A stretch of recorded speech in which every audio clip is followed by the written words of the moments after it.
Hi scholars, this is Mrs. Majors from Heron High School. Today we are doing skill 14, transformation of trig function.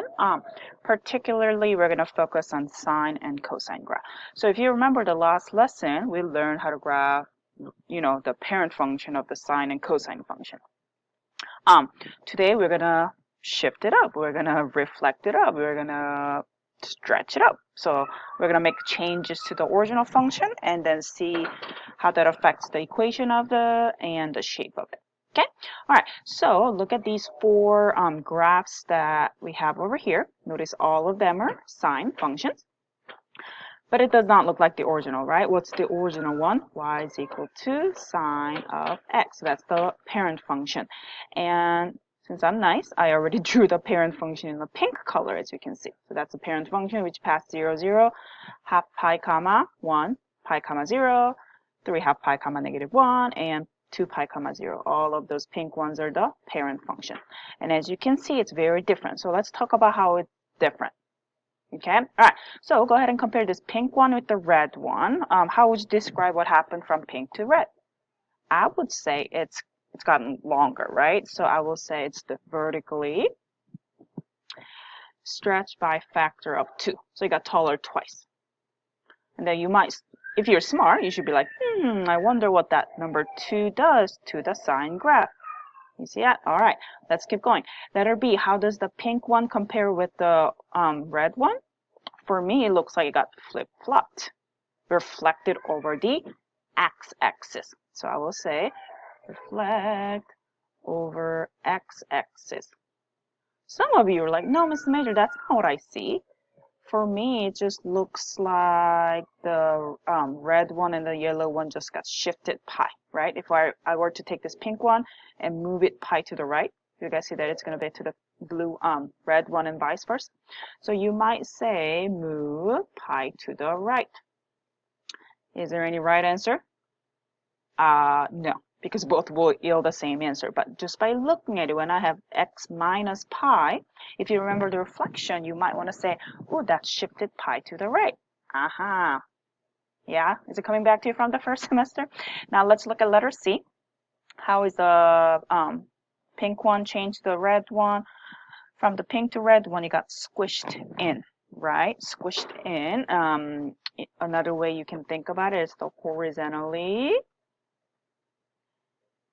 shrink, right? It got really, what's the word? Got thinner. It got thinner. There we go. By a factor of 2. And as you can see, that 2 might have to do something to do with that. Last but not least, how did the pink one change the red one? For me, the period looks the same. Everything looks the same, but it got shifted up by how many? So this point went here, so shift up 2. And if you remember, the adding subtracting number at the end of the equation is always shifting up and down. So that makes sense. Are you guys good? Last but not least, before I move on, letter C, I said horizontally shrink by 2. Another way you can think about is this, okay? So the original had a period of 2 pi, but now what does the red one have? Red one has a period of pi. So the period went from 2 pi to pi. That's another way you can think about it as well. Okay? All right, so based on your observation, what do those A and B and C do to the graph? Okay? So I wish I can just scroll up a little bit so we can see. Hold on for 1 second. So there's the number in front, that 2. Remember that made your graph vertically stretch, right? It made it taller. So you can think of that affecting taller and shorter, that the first number, A. And now what about the B? Which number had that factor in it? I think it was the C example, that 2. What did that 2 do to the graph? It changes the period, right? The original period was 2 pi for the regular sine function, but this one has a period of pi. So that 2 affected the period. In other words, it affects the horizontal stretching and shrinking. So once again, A affect the vertically stretching, shrinking. B affect the horizontally stretching and shrinking. And what about that C? What did that C do? That just shifted up and down. So that's one observation that we need to make. So let me write it here. So A affect the vertically, stretching and shrinking, and that B affected horizontally stretching and shrinking, and that C affected vertically shift up and down, up and down. Okay. All right. So there are lots of factors that goes into a function, right? A lot of features. We learn about period. We learn about amplitude. We learn about range, domain, midline, all that fun stuff. So first, how would the amplitude change? The regular sine function has an amplitude of 1. Okay. But the new, after it went through the transform function, is going to have an amplitude of absolute value of A. Absolute value of A. Okay, where did the A come from? The first number. So you just take the absolute value. So if you remember the example A over here, what will the amplitude be? Absolute value of 2 is 2. As you can see, that one has an amplitude of 2. So that makes sense. All right, now what else do we have? Let's talk about the period. Period. How do you find the period of the new function? It will be 2 pi over a value of b, where 2 pi is the period of parent function. So since the sine function have a period of 2 pi, that's why I put 2 pi here. If you were to use tangent function, this will be pi. Why? Because parent tangent function has a period of pi. But sine and cosine has a parent function period of 2 pi over b. Where did that b come from? Right here. So if you look at this example, what is the value of b? 2. So what will be the period of this function? 2 pi over value of b, 2, which will be pi. As you can see, this one has a period of pi. Yay? All right, last but not least, the range. How do you find the range? For cosine and sine, the range is what? -1 to 1 with the brackets around it. There are two things that you have to remember. Remember, range is a height, the y value. If it were to be vertically stretched, you need to multiply that. If it were to be vertically stretched, you need to add and subtract. So as you can see, what's the vertically stretched factor? A. So if there's some number that's not a, 1 in a, you're going to multiply that by a to get something else. And then you're going to add that value of c if you were to shift it. If you don't have anything, you don't have to do it. So that's why over here, regular sine function has a range of -1 to 1. We don't have any vertically stretching factor, but we are adding 2. That's why you need to add 2. So -1 plus 2 is 1, comma, 1 plus 2 is 3. So the new range is going to be 1, comma, 3. As you can see, 1, comma, 3.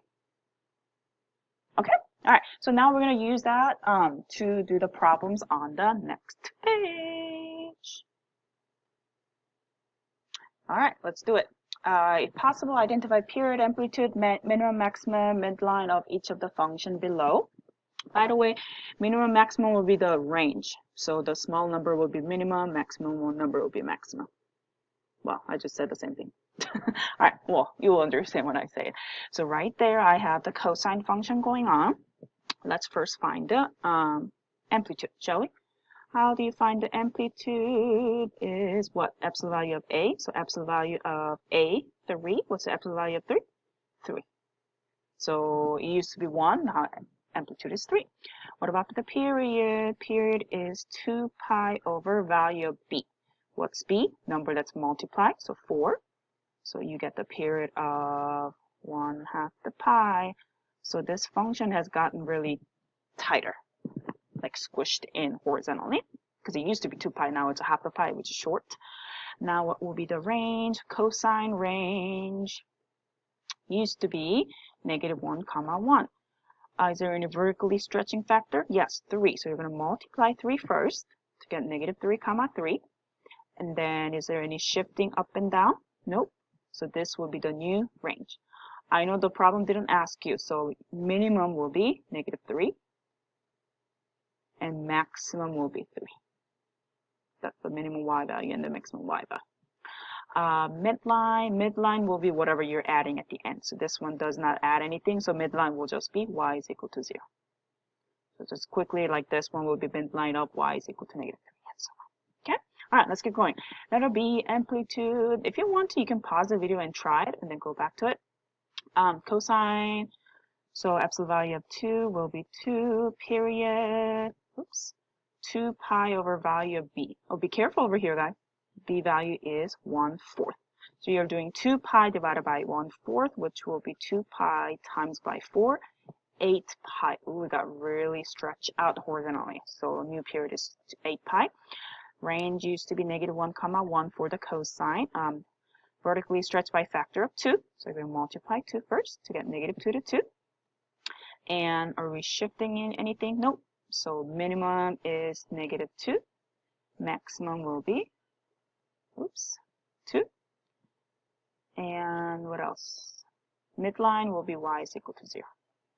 That's a midline. Okay? All right, let's keep going. Well, let's just do this one. Okay? Amplitude, absolute value of -half, which will be half. So amplitude will be just the half. Now the period is 2 pi over value of b. So what's the value of b here? 4 pi. Because the b is the numbers that's multiplied to theta. Okay? So period is half, which we are like, that's weird. No, just go with that. Okay? Last but not least, range is -1 to 1. Vertically stretched by factor of, be careful here. I know it says -half, but putting negative doesn't really affect it. So you can if you want to multiply -half, but I'm just going to multiply by half, which I get -half comma half. Okay, and then shift 3 down. So shift 3 down. So it's a -half minus 3, which will be -3.5 comma half minus 3, -2.5. So that's the minimum, that's the maximum.